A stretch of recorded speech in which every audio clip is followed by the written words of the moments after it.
यशोदारस सागरम् शुचितरं गुणरत्नमकरं भविकपङ्कज बोधदिवाकरं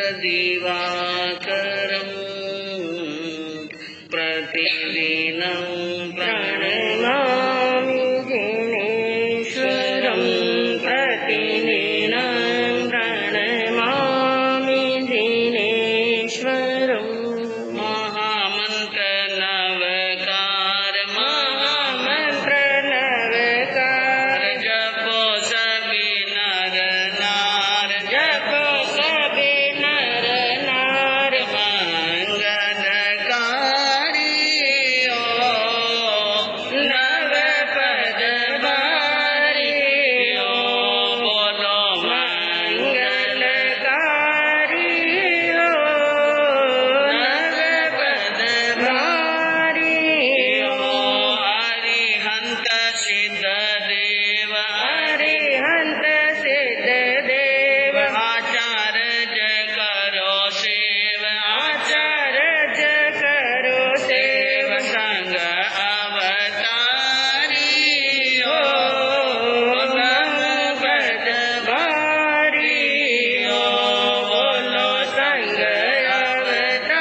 सर्वदर्शी चरम तीर्थंकर अहिंसा के अवतार विश्व वंदनीय शासनपति श्रमण भगवान वर्धमान महावीर के पावन चरणों में कोटि कोटि वंदन।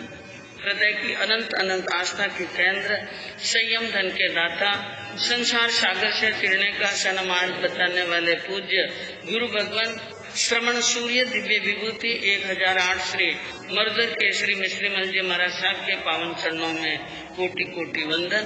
अहिंसा दिवाकर लोकमान्य संत शेरे राजस्थान वरिष्ठ प्रवर्तक पूज्य गुरुदेव श्री रूपचंद जी महाराज साहब के पावन चरणों में कोटि कोटि वंदन।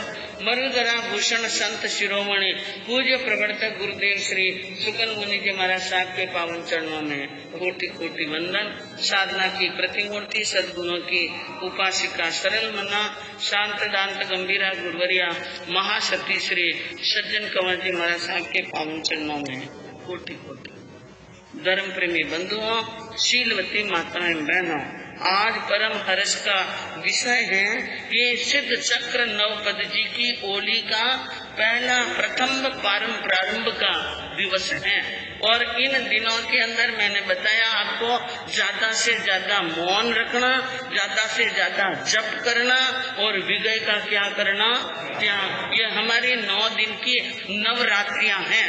और यूं समझिए इस दिनों के अंदर जितना हम त्याग रख पाएंगे, जितना वैराग रख पाएंगे, जितनी आत्मा से इनकी साधना करेंगे, उतनी कर्मों की क्या होगी, निर्जरा।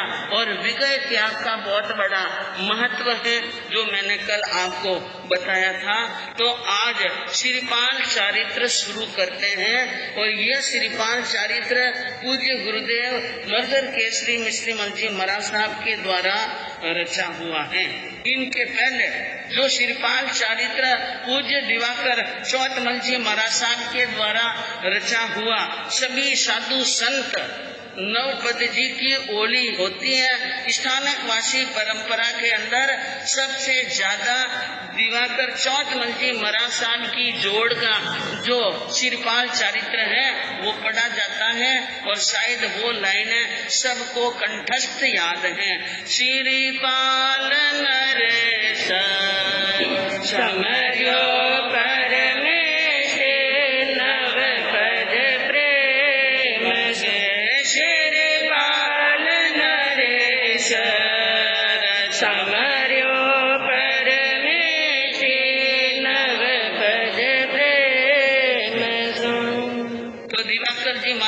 के द्वारा जोड़े हुए श्रीपाल चारित्र की मूल टेर ये है। लेकिन आपके सामने संक्षिप्त के अंदर पूज्य गुरुदेव मर्दर केसरी मिश्रीमल जी महाराज साहब के द्वारा जोड़ा हुआ श्रीपाल चारित्र है। इनके अंदर विशेषता यह है कि राग बदलती रहती है, एक ही राग नहीं है। तो शुरू करते हैं श्रीपाल चारित्र। और कोई भी साधक, कोई भी कवि और कोई भी यानी रचना करते हैं तो सबसे पहले मंगलाचरण करते हैं। हमारी भारतीय संस्कृति का यह सबसे बड़ा विधि विधान है कि कोई भी मंगल कार्य करो, कोई भी अच्छा कार्य करो तो सबसे पहले क्या करना, मंगल। और मंगल क्यों करना कि जो कार्य हम कर रहे हैं उसमें कोई विघ्न, चाहे शादी का काम हो, चाहे घर के बनाने के मुहूर्त और नींव का काम हो, चाहे मंदिर जी का शिखर चढ़ाना हो, चाहे कोई साहित्य की कविता की रचना करनी हो, तो भी कवि क्या करते हैं, मंगलाचरण। तो मंगलाचरण से बोलने वाले के लिए भी मंगल और सुनने वालों के लिए भी मंगल। तो क्या कहा, ओम श्री चिंता मणि पाश शारदा सद्गुरु सुखरास कृपा कर पूरो मन आस नवल नव पद महिमा गाओ सरस हर सुंदर पद चाओ जाप नित जप रे मेरी जान जाप नित जप रे। जबकि हमें जाप नित जप रे मेरी जान जाप ने, आप सब जाप में बोलना, जाप नित जप रे मेरी जान जाप नित जप रे। जाप जप नव पद जयकारी आय मिल तपले वो दारी जाप नित जप रे मेरी जान जाप नित जप रे। सर्वप्रथम श्रवण पूज्य गुरुदेव मर्दर केसरी जी महाराज साहब ने अपने इष्ट भगवान श्री चिंतामणि पार्श्वनाथ तीर्थंकर पार्श्वनाथ भगवान गुरुदेव के इष्ट थे, उनको नमस्कार किया। फिर वाणी की देवी शारदा यानी सरस्वती को, और फिर उसके बाद में अपने सद गुरुदेव क्योंकि गुरु की कृपा के बिना कोई काम संभव है ही नहीं। इसलिए देव गुरु को मनाना अत्यंत आवश्यक। देव को नमस्कार और वाणी की देवी को और उसके बाद में सदगुरु को और उनके सामने अर्ज की है कि कृपा करके मेरी आस पूर्ण करो। मैं नव पद की महिमा गाना चाहता हूँ और उसके लिए सरस और सुंदर, सरस यानी रस युक्त ऐसी शब्दावली आनी चाहिए कि बोलने वाले को भी आनंद आवे न सुनने वाले को भी आनंद आवे। ऐसे सुंदर पद चाहते हैं, इसलिए उन्होंने मंगलाचरण किया और नव पद की महिमा का व्याख्यान कर रहे हैं। कहते हैं कि एक बार राजगिरी नगरी के अंदर भगवान महावीर का पदार्पण हुआ और राजगिरी नगरी का सम्राट श्रेणिक महाराज प्रभु को वंदन करने के लिए गए और वहां पर भगवान अपने यानी देशना के अंदर नवपद जी की महिमा का बखान कर रहे थे। तो उस समय श्रेणिक महाराज ने पूज्य यानी भगवान से पूछ लिया, हे भगवान, ऐसी कौन सी आत्माएं हैं जिन्होंने नवकार महामंत्र नवपद का जाप किया और आत्मा का क्या हो गया? हाँ, ऐसा कल्याण हो गया। तो भगवान ने उत्तर फरमाया, कृपा निधि उत्तर यो दीनो जाप श्री पाल भूप कीनो जिसी से वांछित बन लीना मनोहर में ना पटनारी उभय भव उज्जवल करनारी जाप नित जप रे मेरी जान जाप नित जप रे। भगवान ने उत्तर दिया कि हे श्रेणिक, इस जगत के अंदर ऐसी महान पवित्र आत्माएं हुई जिसके अंदर नवपद का जाप कर जीवन का कल्याण कर लिया। श्रीपाल राजा श्रीपाल ने नवपद जी को अपना इष्ट बनाया। उनके मैना नाम की एक पटरानी थी और उन्होंने नवपद जी की साधना की और उभय भव अपने भवों के यानी कल्याण कर लिया। तो सैनिक महाराज को शीघ्र ही एक बात आई, कौन था श्रीपाल, कहाँ रहते थे और कैसे उन्होंने नवपद जी का जाप किया। तो कहा इस भरत क्षेत्र के अंदर, यह भरत क्षेत्र, भरत क्षेत्र कितने हैं? 5 हैं, लेकिन जम्बू द्वीप के भरत क्षेत्र के अंदर। और बात समय कौन सा कि भगवान 20वें तीर्थंकर मुनि सुव्रत जी का टाइम, मुनि सुव्रत भगवान के टाइम के अंदर श्रीपाल जी और मैना सुंदरी हुए। और उस समय की बात है, अंग देश में चंपा नाम की नगरी थी और जो नगरी अलकापुरी के समान बड़ी सुंदर थी और वहाँ का छत्रपति राजा भी था सिंहरथ राजा, जो नगरी में राज्य करता अंग देश के अंदर। और उनके भवनों की शोभा बढ़ाने वाली एक कमल प्रभा नाम की बड़ी सयानी धर्मवती पतिव्रता और राजा के हृदय के मन मंदिर में विराजमान रहने वाली कमल प्रभा नाम की रानी थी। और उनके एक बहुत यानी हितैषी भाई था वीर गमन, जैसा नाम वैसा ही काम, वीरों का, बड़े बड़े वीरों का दमन करने वाले वो उनका सगा भाई था। और उनके राज्य के अंदर एक मती सागर नाम का मंत्री था। मती कहते हैं बुद्धि को और सागर कहते हैं समुद्र को, जो बुद्धि का समुद्र, ऐसा बुद्धिमान मंत्री था। और राज्य प्रजा सभी आराम से रह रहे थे। और पुनवानी से एक पुत्र रतन की प्राप्ति हुई, जिनका नाम रखा श्रीपाल। पुत्र का नाम क्या रखा? श्रीपाल। तो घर में पुत्र हैं, संपत्ति है, बड़ा राज्य है, सुख है, शांति है और राजा और प्रजा सभी आराम से रह रहे हैं। समय बड़ी आराम से तेज गति से निकल रहा था। लेकिन कहते हैं कि निकलते निकलते समय निकलता जाता है और ये संसार है, यहाँ पर सुख कब दुख में बदलता है और दुख कब सुख में बदलता है कोई पता चलने वाला नहीं, एक समय की बात हुई। एक समय ऐसा हुआ कि राजा सिंहरथ के पेट में दर्द हुआ। किसमें? हाँ, और पेट में दर्द हुआ। पेट के दर्द के उपचार के लिए नामी वैद्यों को और नामी हकीमों को और तंत्र मंत्र जंत्र करने वाले सबको बुलाया और सबने अपने अपने इलाज किए, लेकिन होनी को अनहोनी में कोई बदल नहीं सकते और अनहोनी को होनी में हाँ, यद भावी न तद भावी, भावी चेन तदन यथा इति चिंता विषग्नोय अगद किम न पीयते। यद भावी न तद भावी, जो जैसे होनहार है उसको हम बदल नहीं सकते। जो नहीं होने की बात है वो कभी होने वाली नहीं है। अवश्यम भाविनो भावा भवंती महताम अपि, अवश्य होने की बातें वो तो बड़ों बड़ों के साथ में भी। तो शूल रोग के योग रसादव चल बस, कमला क्रंदन करे कंत विरह वसे। सचिव कहे समझाए राज संभारिए, रानी कहे परदान काज मम चारिए। यूं समझना कि महाराजा के पेट के अंदर शूल रोग हो गया। शूल रोग किसे कहते हैं?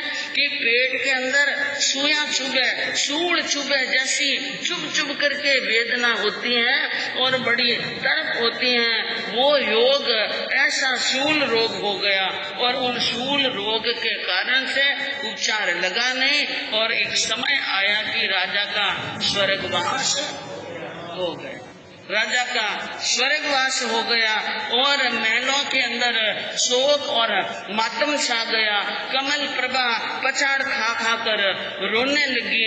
उनके पति चल बसे हैं और वो बहुत दुखी हो रही हैं, आंखों में आंसू और हृदय में बहुत दुख है।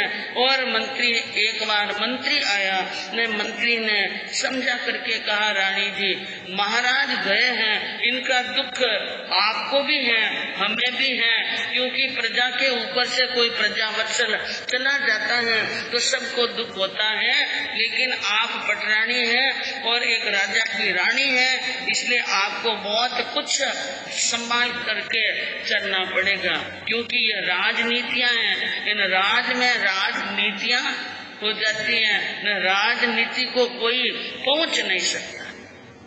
आजकल कोई व्यक्ति यानी टेढ़ा व्यक्ति होता है ना, जिनको बस में नहीं किया जा सकता, या यूं समझ लो उनको समझना बहुत कठिन है, तो क्या लगाते हैं उनके लिए सब राजनीति वाला ऐसा कहीं है।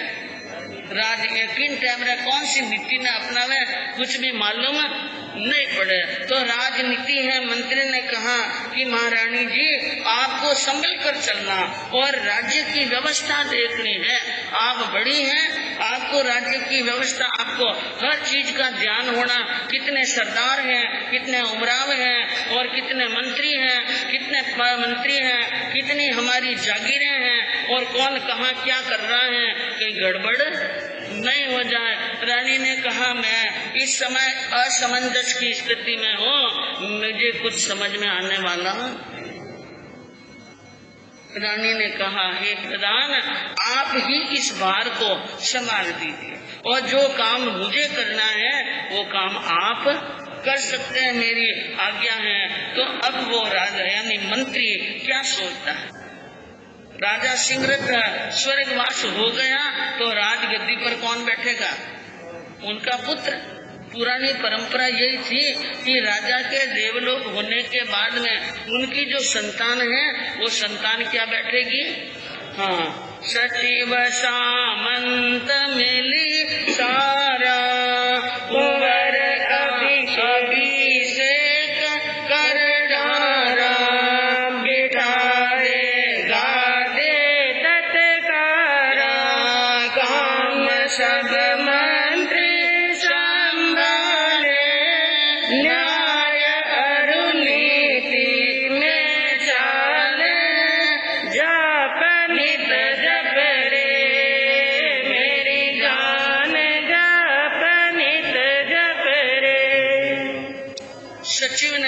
मंत्री ने और सभी सामंतों ने, सरदारों ने मिलकर के एक व्यवस्था बनाई और राजा श्रीपाल को राजा बनाने के लिए राज्याभिषेक की तैयारियां शुरू करनी और अच्छा मुहूर्त, अच्छा दिन देख कर ठाट पाट के साथ में श्रीपाल का राज्याभिषेक किया गया और उनको अंग देश की राजगद्दी पर बिठाया, उनके सिर पर मुकुट रख दिया। अब राजा बन गए श्रीपाल, जिनकी उम्र है 5 साल की। उम्र कितनी? 5 साल के बच्चे जैसी उम्र, 5 साल का बच्चा है। अब वो 5 साल का श्रीपाल तो कुछ भी राज्य व्यवस्था जानते नहीं है, इसलिए काम कौन देख रहे हैं? मंत्री अपने काम सारे कंधों पर, अपनी जिम्मेदारी कंधे पर ले लिए और बड़ी न्याय नीति पूर्वक कार्य को कर रहे हैं, संभाल रहे हैं। राजा प्रजा बहुत सुखी हैं। लेकिन बंधुओं, एक बीच में बहुत बड़ी बात हुई। क्या बात होती है कि उनका जो सिंहरथ राजा का भाई था वीर दमन, उसके मन के अंदर एक विचार आया कि इतने वर्षों तक मेरे बड़े भाई साहब क्या करते थे? राज्य कर रहे थे और वो बड़े भाई की आज्ञा में बराबर चलते थे, हर कार्य के अंदर सहयोग देते थे।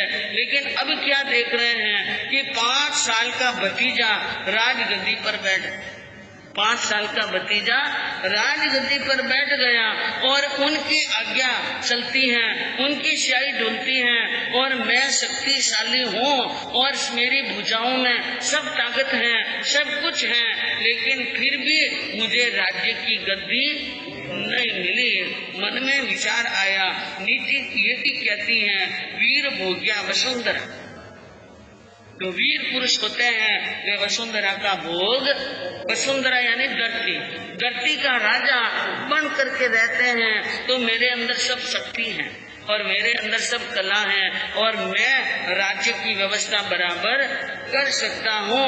अब ऐसा मन में एक समझ लो कपट आ गया और अब उन्होंने सभी राज कर्मचारियों को, जो बड़े बड़े शक्तिशाली पदों पर और बड़े मुख्य पदों पर हैं, उनको समय समय पर अपने आवास भवन में बुलाते हैं और वहाँ पर छोटी मोटी गोष्ठियाँ रखते हैं, जीवन और यानी अल्पाहार जैसी व्यवस्था रखते हैं और बड़ा बड़ा पारितोषिक और खूब इनाम देते हैं और खूब धन देते हैं, उनका सम्मान और सत्कार करते हैं। तो यह दुनिया में धन है ना बंधुओं, धन अच्छों का मन डोलवा देता है।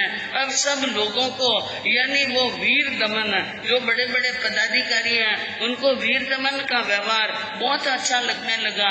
वीर दमन से तालमेल बैठ गई, वीर दमन से गहरी मित्रता और दोस्ती हो गई। अब जब कभी भी यानी कोई भी छोटा मोटा कार्य होता है, सारे पदाधिकारी वहाँ पर चले जाते हैं। यह सिलसिला चलता रहा। एक दिन मंत्री के दिमाग में आया कि यह जितने भी पदाधिकारी हैं, राज की व्यवस्था के कार्य शीघ्र ही समेटकर कहाँ पहुँच रहे हैं? कहाँ? वहाँ पर वीर दमन के वहाँ पर पहुँच रहे हैं। मुझे लगता है कि दाल में काला है। इसलिए बंधुओं, धीरे धीरे मंत्री ने जासूस छोड़ दिए और जासूस यानी गुप्तचर, ऐसे लोग जो वहाँ पर उनके साथ में मिलकर के जाते हैं और वहाँ उनके बीच में जो वार्तालाप होता है, उन वार्तालाप से पता चला कि वो उस दिन की ताक में है कि जब मौका मिल जाए और सारे यानी सरदार उनकी तरफ हो जाएंगे तो श्रीपाल को मारकर अंगदेश का लिया लेना है, राज्य प्राप्त करना है। मारू बड़ भ्रात नंद एरो, मैं बड़े भाई के लड़के को मार दूं और फिर पीछे राजपाट मेरो, ये राजपाट क्या हो जाएगा? मेरा। और तुम सभी सरदारों को बहुत बहुत बड़ी बड़ी जमीनें और गांव बख्श दिए जाएंगे। ऐसी बात गुप्तचरों के द्वारा उसको मंत्री को मालूम पड़ी और मंत्री ने देखा कि महारानी पर और राजकुमार यानी ये जो राजा बना है, नया राजा, दोनों के ऊपर बहुत बड़ा खतरा है।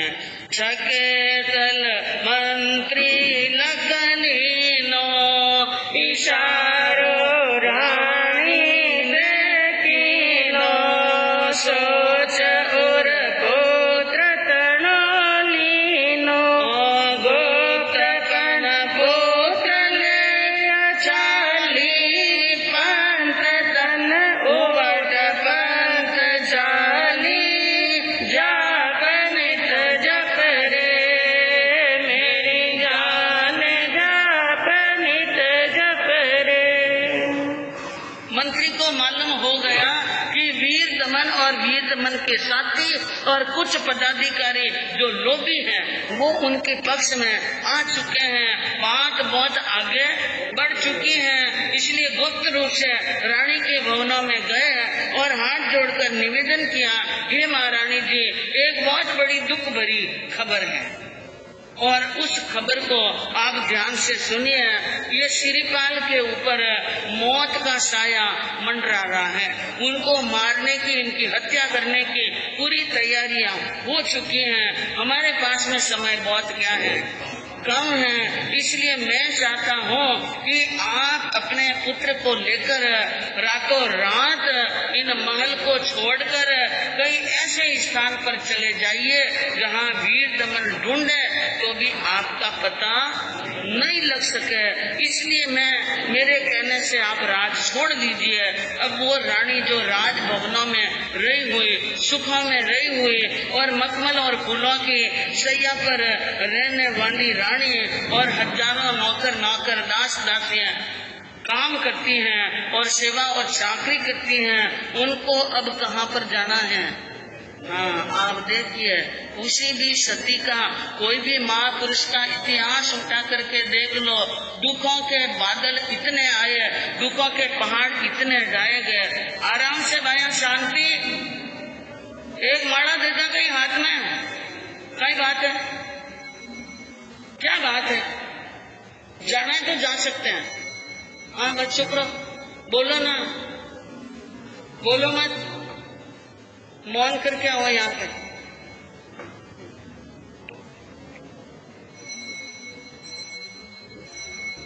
मंत्री ने कहा कि पुत्र पर खतरा है, इसलिए रातों रात स्थान छोड़ दो।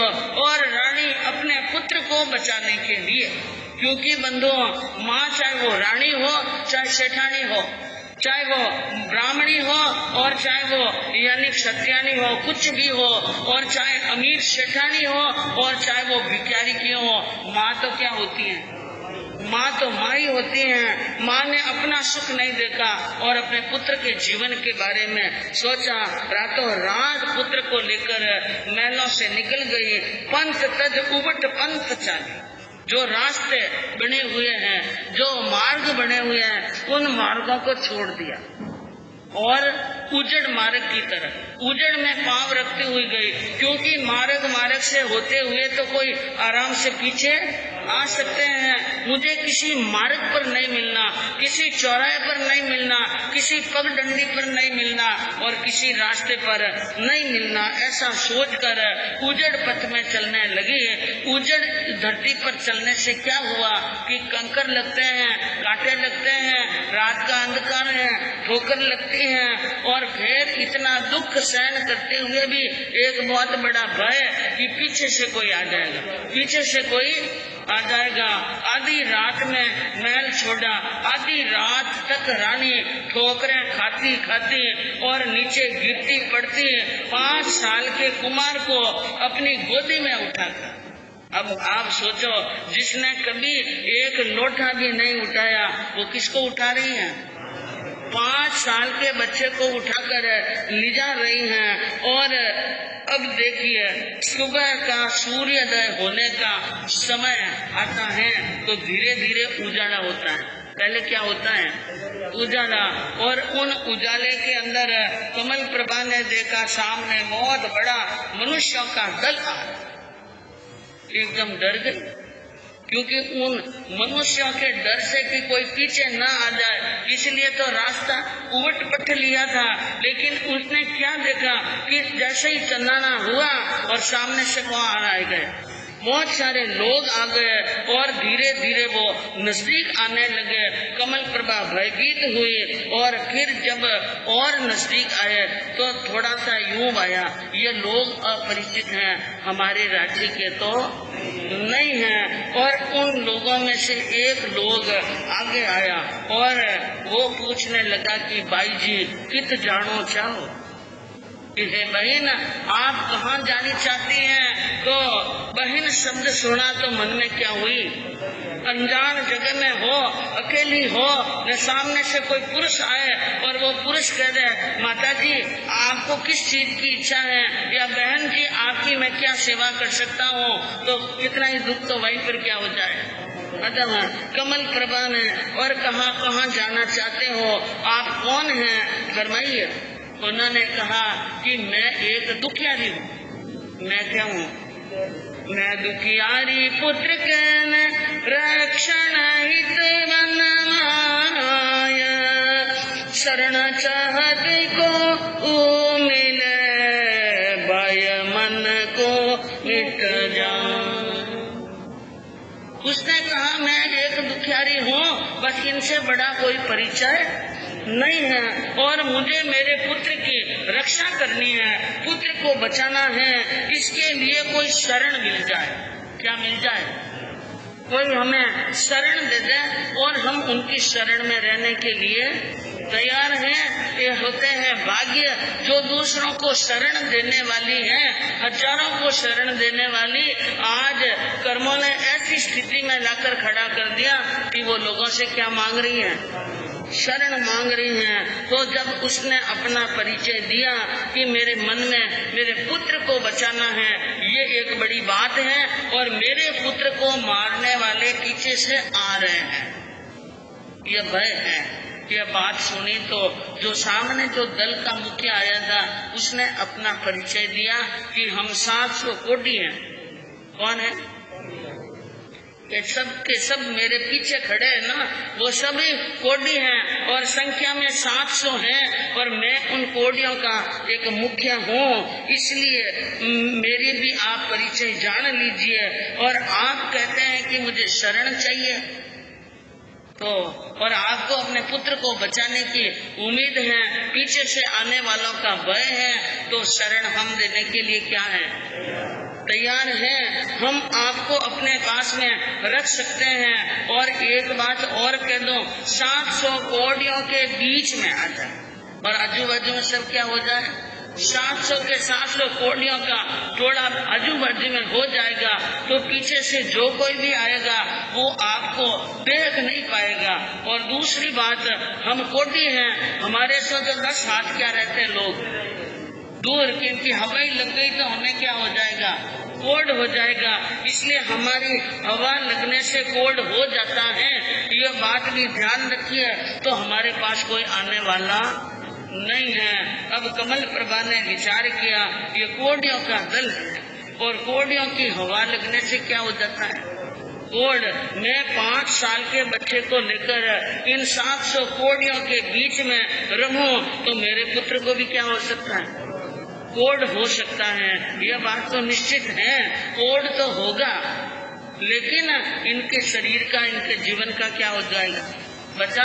तो हमारे मारवाड़ी में कहावत है कि मरता क्या नहीं करता। जब मौत सामने आ रही हो तो सब कुछ करने के लिए क्या हो जाते हैं, तैयार। अब रानी ने निर्णय ले लिया और कहा भाई साहब हम आपके साथ में रहने के लिए तैयार हैं। अब उस कमल प्रभा ने अपने पुत्र को गोदी में उठाकर 700 कोडियों के दल के बीच में घुस गई। अब 700 कोडी चल रहे हैं और दिन उगाड़ी हुई। वीर दमन को पता चला कि भाभी पुत्र को लेकर कहीं पर चली गई है, तो शीघ्र गति से जाने वाले घुड़सवारों को, कर्मचारियों को भेज दिया, पता लगाओ, जहाँ कहीं भी मिल जाए उन माँ बेटे को बंदी बना दो और शीघ्र ही राजसभा में जाकर के हाजिर करो। और वहाँ पर सुबह जंगलों के पत्ते पत्ते छान रहे हैं और एक सुबह का दल पहुँच गया उनके सामने, कोडियों के सामने, और पूछा उन कोडियों से कि तुमने एक स्त्री और पुत्र को इधर से कहीं आते जाते देखा क्या? उन्होंने कहा भाई कितनी स्त्रियां निकली हैं, कितने पुत्रों को लेकर निकली हैं, तुम किन के बारे में पूछ रहे हो और किसकी पता करने के लिए आए हो, हमें तो मालूम नहीं है और हमने न किसी को देखा है न पाका है। अब तुम अगर यानी विश्वास हो तो ठीक, और नहीं तो अंदर आकर के देख सकते हो, हमारे बीच में घुसकर देख सकते हो, लेकिन सावधान, अंदर आते ही आपके क्या हो सकता है, कोड हो सकता है। तो भट्टों ने मन में विचार किया, बिना मतलब कोडी बनना क्या लेना देना, कमल प्रभा जिंदी रहे, श्रीपाल जिंदा रहे, हमें कौन सा नुकसान, और मिले या न मिले हमें क्या नुकसान। हम इनके लिए वीर दमन के लिए अपनी जान जोखिम में डालने वाले नहीं है। इसलिए वो सुबह वापिस जो आए थे यूं वापिस क्या हो गए, रवाना हो गए। और कोडियों का दल जंगलों में रहता, क्योंकि नगर में आने का उनको कोई आदेश आज्ञा नहीं थी। एक जंगल से दूसरे जंगल और दूसरे जंगल से तीसरे जंगल जाते रहते थे। ऐसे करते हुए जंगलों में खाक छानते हुए कोडी चल रहे हैं। और थोड़े समय के बाद में क्या हुआ, हरद के पास रहे वसन जरद होत, कोयले के संग किया श्यामपन आवे है। मूर्खों की सोबत से आदत बिगड़ जाए, कुलटा को संग किया दोष लग जावे है। व्यसनी बनावे व्यसनी आग बाग नाग संग किया कहूँ सत्य नर मृत्यु दुख पावे है। ऐसे बड़े रोगियों के पास में रहत नित, रोगी बन जावे जिनमें शंका कौन लावे है। कहते हैं कि हरद के पास रहे, हल्दी का व्यापार करने वाला एक व्यक्ति हल्दी की दुकान या गोदाम में जाता है और वस्त्र सफेद पहने हुए हैं, तो जरद वस्त्र हो, उनके वस्त्र क्या होंगे, पीले होंगे ही, चाहे कैसा ही हो कि काजले की कोटरी में कैसो ही सयान हो जाए, एक लीक काजल की लगी है कि लगी, काजल की कोटरी है और कोई कह दे मैं तो इतना चतुर इतना होशियार हूँ, मैं ऐसे निकलूंगा कि मेरे तो चारे पल्ले उजले ही रहेंगे, ऐसा हो ही नहीं सकता। एक लकीर छोटी मोटी भी लगी ने तो जरूर लगेगी। तो कोयला का संग करेंगे तो कालापन आएगा, मूर्खों की सोबत करेंगे तो आदत जरूर बिगड़ेगी, उल्टा का संग करेंगे तो दोष सदाचार में जरूर लगेगा, व्यसनी के पास में जाएंगे तो व्यसन आएंगे। और आग बाघ और नाग इनको अपने पास में रखना और मृत्यु से बचे रहना, ये कोई हाथ की बात नहीं है। इसी प्रकार बड़े बड़े रोगी होते हैं, रात दिन उनके पास में रहने से रोग नहीं आएंगे, ऐसी शंका ही नहीं करनी चाहिए। तो आप देखिए श्रीपाल जी के शरीर के अंदर फोड़े होने लगे, फुंसियां होने लगी, धीरे धीरे फोड़े बढ़ने लगे, रसी मवाद खून आने लगा और धीरे धीरे शरीर के अंदर वेदना होने लगी और बड़े बड़े क्या पड़ गए, घाव पड़ गए। विकृत तन हो गयो श्रीपाल, माद और ओठे है ज्वाल, औषध हित चाले तत्काल, कोष्ठ दल उज्जैनी आयो, विपिन में डेरो ही ठायो, जाप नित जप रे मेरी जान जप नित। श्रीपाल का शरीर विकृत हो गया और माता के हृदय में जालो जाल कुटी, कंचन जैसी देह, ऐसा सुंदर मेरा सुकुमार श्रीपाल एकदम कोटी हो गया है और इनके शरीर विकृत हो गया है। माँ ने कोडियों के दल मुखिया को कहा, मैं अपने पुत्र के कोड की औषधि लेने के लिए मैं जा रही हूँ, जहाँ इनकी औषधि मिलेगी औषधि लेकर आऊंगी और आप मेरे पुत्र का क्या रखना, ध्यान रखना। अब आप देखिए इतने समय से वो रानी और श्रीपाल कोडियों के साथ में रह रहे हैं, कोडियों का भी उन पर बहुत ज्यादा स्नेह हो गया, इसलिए श्रीपाल का बहुत ध्यान रखने लगे। उनके खाने का, पीने का, उनको स्नान कराने का, मरहम पट्टी करने का, दवाई लगाने का हर वक्त क्या रखते हैं, ध्यान रखते हैं। और माता औषधि लेने के लिए चली गई और एक दिन वो कोडियों का दल चलता चलता मालव देश की राजधानी उज्जैनी नगरी की जंगलों के अंदर पहुंच गया और वहां नदी के किनारे तंबू तानकर डेरा लगा दिया और वहां पर रुक गए। उस समय उज्जैनी नगरी के अंदर एक पृथ्वीपाल नाम का राजा राज्य करता था, जिनके भवनों में दो उनकी रानियां थी, एक रूप सुंदरी, एक सौभाग्य सुंदरी। दोनों ही राजा को बहुत प्रिय थी। उन दोनों रानियों ने समय पर दोनों ने एक एक पुत्री को क्या दिया, जन्म दिया। रूप सुंदरी की पुत्री का नाम था मैना सुंदरी और सौभाग्य सुंदरी की पुत्री का नाम सर सुंदरी। जब वे थोड़ी 4-5 साल की बड़ी हुई तो कलाचार्य के पास में पढ़ने के लिए भेज दी और एक समय आया कि 64 कलाओं में वे दोनों लड़कियां राजकुमारियां प्रवीण हुई और पंडित और कलाचार्य दोनों पुत्रियों को लेकर राजसभा में पधारते हैं और राजा को कहते हैं कि महाराज, आपकी दोनों सुंदर कन्याएं कला और विद्याओं में पारंगत हो चुकी हैं, इनको कई कलाएं आ रही हैं। तो अब राजा ने अपनी दोनों पुत्रियों को कला में प्रवीण जानकर एक दिन एक उत्सव रखा और दोनों पुत्रियों की राज दरबार के बीच में उनकी ज्ञान, कला और विद्याओं की परीक्षा हुई। उन परीक्षा के अंदर मैना सुंदरी ने और रूप सर सुंदरी ने दोनों ने अपनी कलाएं बताई। उन कलाओं को देखकर राजा और प्रजा बहुत खुश हुए और खुश होने के बाद में उन्होंने अपनी दोनों बेटियों को कहा कि जो तुम मांगो वो मैं देने के लिए तैयार हूँ। सरसुंदरी को कहा, उसने अपना मन वंचित जो एक उस राज दरबार में आया हुआ एक अरिदमन नाम का राजकुमार था, उनको पसंद कर दिया कि मैं इनके साथ में क्या करूंगी।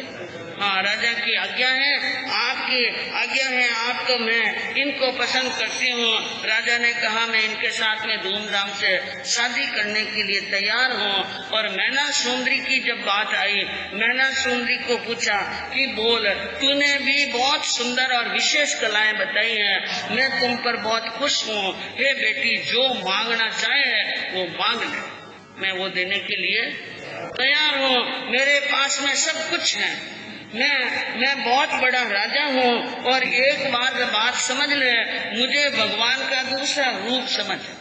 कौन सा?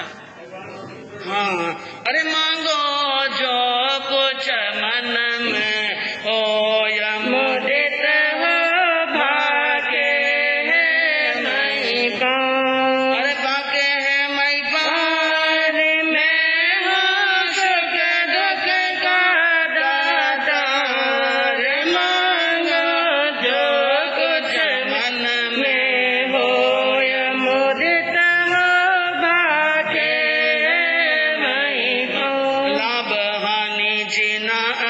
मरना है सब मेरे हाँ। ईश्वर रूप समझ ले मुझको जनता दे रही साथ, मांग जो कुछ मन में हो ये मुदित हो भाग्य है माई पाऊं।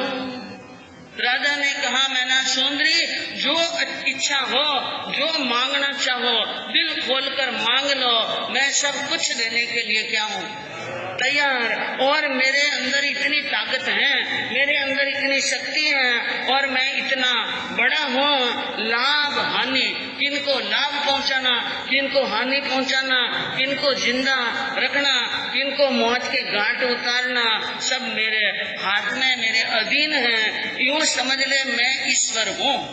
क्या हूँ? ईश्वर हूँ। और ईश्वर सब कुछ देने में समर्थ हैं, इसलिए और ये जनता मेरा साथ दे रही है, ये मेरी हाँ में हाँ मिला रही है। तो अब वो कन्या मैना सुंदरी जिसने जिनवाणी पढ़ी है, क्या पढ़ी है? जिनवाणी। और जिनवाणी में उसने क्या कहा, क्या पढ़ा कि सब मनुष्य को अपने कर्मों के अनुसार फल की क्या होती है? प्राप्ति होती है। तो अब वह नैना सुंदरी अपने पिता के दरबार में खड़ी पिताजी को क्या कहती हैं, पिताजी से कुछ मांगती हैं या अपने विचार उद्गार कैसे पेश करती हैं, आगे सुनने से मालूम पड़ेगा। बंधुओं, आज शुक्रवार है। तो